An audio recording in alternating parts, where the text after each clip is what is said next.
लेकिन बिल्व मंगल उसके कटाक्ष से और उनकी जो अनुभूतियां थी उससे ऐसे प्रभावित हो गए कि बिल्व मंगल उस पर मोहित हो गए और ऐसे मोहित हुए कि बिल्व मंगल को होश नहीं। नजदीकियां बढ़ती गई भक्तजनों और रोज जो बिल्व मंगल है चिंतामणि के यहाँ जाना प्रारंभ कर दिया। हर समय, हर पल, हर क्षण जो भगवान को याद करने वाला बिल्व मंगल था, आज उसकी जहन में, उसकी वृत्तियों में, उसकी बुद्धि में केवल और केवल चिंतामणि प्रकट हो गए। सारे दिन चिंतामणि का चिंतन करने लगा।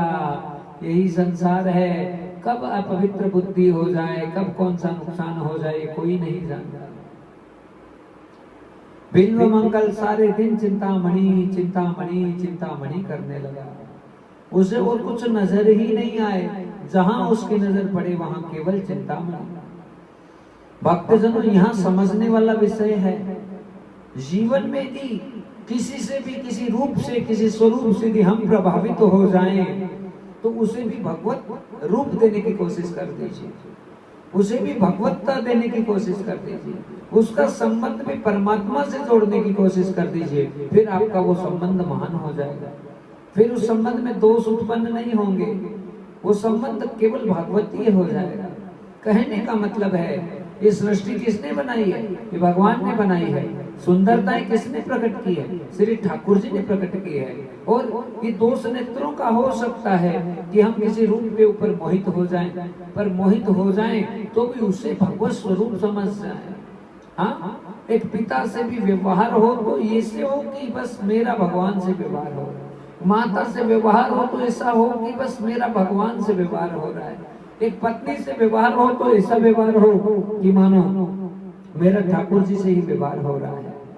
हाँ, किसी से भी, अपने मित्र से व्यवहार हो तो ऐसा ही व्यवहार हो कि मानो भगवान से व्यवहार हो रहा है। जब हम अपना सारा संबंध श्री ठाकुर जी से ही जोड़ देते हैं तो हम पर कोई दोष नहीं लगता है।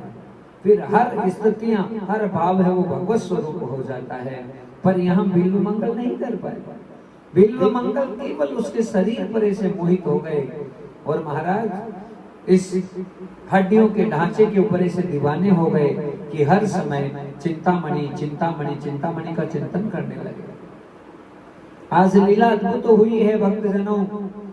जो चिंतामणि है वो अपने स्थान पर, जो एक तालाब है उसके पास में उसका घर है, वहां पर रह रही है।